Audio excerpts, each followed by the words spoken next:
Well, it was always expected to move quickly once Senator Tillis dropped his objections because the Republicans control the banking committee, and that's what happened, a 13-11 vote. Most of the Democrats did not even show up for the vote. They voted by what's called proxy.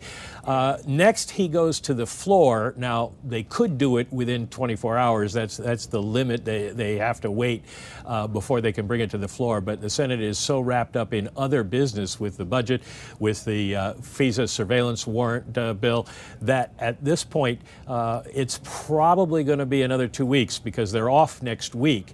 And so maybe the second week of May.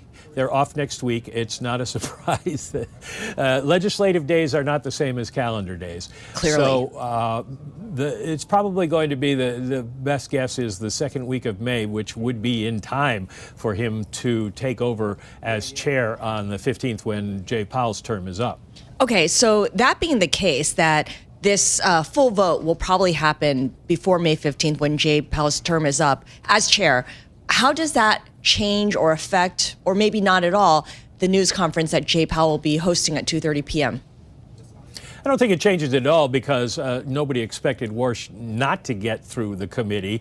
The question is really, does Jay Powell want to wait around and see what criminal jeopardy might still be out there for him? They've dropped the probe at the Department of Justice, but said they could bring it back if the Inspector General finds any criminal liability.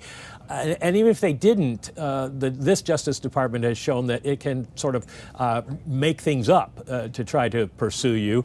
And we saw that with the Comey indictment yesterday. So does Jay Powell trust that the investigation is well and truly over, in his words, enough to resign? There's also the possibility, which has been talked about, that he might want to wait until after the midterms. If Democrats were to win the Senate, then they could block any particularly difficult nomination to the Fed by President Trump, and so he might want to do that. He's talked about preserving the Fed's integrity. So that's going to be the major question surrounding today's meeting, with Jay Powell. What are maybe the expectations for Kevin Warsh and his chairmanship? Well, the expectation is that it's not going to be very dramatic when he takes over because the economy sort of has the Fed boxed in at this point. Inflation is rising, and the longer the the Strait of Hormuz is closed, the more danger the economy faces from higher inflation from not just energy prices, but from second-round effects from things like food prices because fertilizer's not getting through. So they can't really move to lowering rates as the president wants right now, and they don't really know what their timing is going to be as long as the war drags on. So Warsh will come in and we'll have a series of meetings probably where the Fed does nothing.